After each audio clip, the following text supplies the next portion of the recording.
তুমি যদি এই ভিডিওটা শেষ পর্যন্ত দেখো তাহলে নিশ্চিত তুমি একা থাকতেও ভয় পাবে।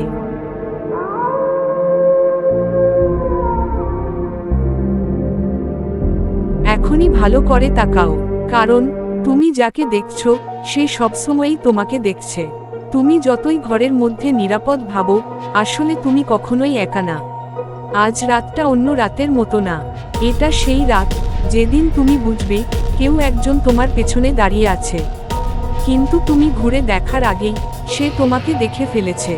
নীরবতার ভেতর যখন কাঁপে অজানা শ্বাস, অন্ধকারে লুকিয়ে থাকে এক ভয়ের ইতিহাস। যদি সাহস থাকে তবে এগিয়ে এসো তুমি। এবার শুরু আমাদের ভয়ের জগৎ, মিডনাইট একোস। যারা এখন আমার সাথে আছো, তোমাদের প্রতি রইল অনেক ভালোবাসা। জীবনের ভিড়ে একটু থেমে বলো, তোমরা সবাই ভালো আছো তো? বন্ধুরা, ভিডিওটি দেখার আগে তোমরা ভিডিওতে একটি লাইক করে দাও আর চ্যানেলটা সাবস্ক্রাইব করো, তারপর ভিডিওটি দেখা শুরু করো। আর হ্যাঁ বন্ধুরা, আমার একটি হরর পেজ আছে, সেই পেজের লিংক এই ভিডিওর প্রথম কমেন্টে দেওয়া আছে। তোমরা গিয়ে পেজটি ফলো করো এবং ভিডিওগুলো দেখে আসো, এবং ভিডিওগুলো ভালো লাগলে একটি করে লাইক দিয়ে আসবে এবং ঘন্টায় ঘন্টায় হরর মাঝে নাও। তো চলো ভিডিওটি শুরু করি। Let's start. মিডনাইট একোস। রাত প্রায় 1টা, চারপাশ একদম নীরব। হালকা বাতাস জানালার পর্দা নাড়িয়ে যাচ্ছে। আমি ঘরে একা বসে আছি। লাইট জ্বলছে, কিন্তু তবুও মনে হচ্ছে ঘরটা পুরোপুরি আলোকিত না। আমি ফোন হাতে নিয়ে স্ক্রল করছিলাম। হঠাৎই আমার ফোনের স্ক্রিন একটু ল্যাগ করে, তারপর আবার ঠিক হয়ে যায়। আমি পাত্তা দিইনি, কিন্তু কিছু একটা অদ্ভুত লাগছিল। মনে হচ্ছিল কেউ আমার পেছনে দাঁড়িয়ে আছে। আমি ধীরে ধীরে মাথা ঘুরাই, কিছুই না, শুধু আমার ঘর। দরজা বন্ধ, জানালা বন্ধ। আমি একটু অস্বস্তি বোধ করতে শুরু করি। আমি উঠে গিয়ে দরজার কাছে যাই। দরজার নিচে একটু ফাঁকা জায়গা আছে, সেখানে দিয়ে হালকা আলো আসছে। আমি নিচে ঝুঁকে দেখি বাইরে কিছু একটা নড়ছে। আমি থমকে যাই। হঠাৎ সেই নড়াচড়াটা বন্ধ হয়ে যায়। আমি দরজা খোলার সাহস পাই না। আমি আবার ঘরের মধ্যে ফিরে আসি। এবার আমার বুকের ভিতর ধকধক শব্দ বাড়তে থাকে। আমি নিজেকে বোঝাই এটা কিছু না, হয়তো বাতাস। আমি আবার ফোনে চোখ দেই। ঠিক তখনই ফোনের স্ক্রিনে কিছু একটা ফ্ল্যাশ করে। আমি হঠাৎ তাকাই। স্ক্রিনে একটা অদ্ভুত ইমেজ, একটা ছায়ামূর্তি ঠিক আমার পেছনে দাঁড়িয়ে। আমি সাথে সাথে পেছনে ঘুরে যাই, কিন্তু সেখানে কিছু নেই। আমি আবার ফোনে তাকাই, ইমেজটা আর নেই। আমি নিজের চোখকে বিশ্বাস করতে পারছি না। ঠিক তখনই একটা শব্দ শুনি, মৃদু, খুব ধীরে, যেন কেউ ফিসফিস করছে।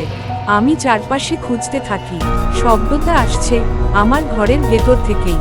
আমি আস্তে আস্তে লাইট বন্ধ করে দিই। পুরো ঘর অন্ধকার হয়ে যায়। আমি চুপচাপ দাঁড়িয়ে থাকি। এবার শব্দটা আরো স্পষ্ট, কেউ যেন আমার নাম না নিয়ে কিছু বলছে। আমি একদম স্থির হয়ে যাই। হঠাৎই আমার কাঁধে কারো হাত পড়ে। আমি সাথে সাথে চিৎকার করে উঠি। আমি পিছনে ঘুরে দেখি কেউ নেই, কিন্তু দরজাটা ধীরে ধীরে নিজে থেকেই খুলে যাচ্ছে। আমি ভয় পেয়ে যাই। দরজার দিকে তাকিয়ে দেখি দরজার বাইরে অন্ধকার, কিন্তু সেই অন্ধকারের মধ্যে একটা ছায়া দাঁড়িয়ে আছে। আমি স্পষ্ট দেখতে পাচ্ছি না, কিন্তু অনুভব করতে পারছি ওটা আমাকে দেখছে। আমি দৌড়ে ঘরের এক কোণে লুকাই। আমার শ্বাস দ্রুত হয়ে যায়। সবকিছু থেমে গেছে, কিছুই নড়ছে না। হঠাৎই আমার ফোন আবার বেজে ওঠে। আমি কাঁপতে কাঁপতে ফোনটা তুলে নিই।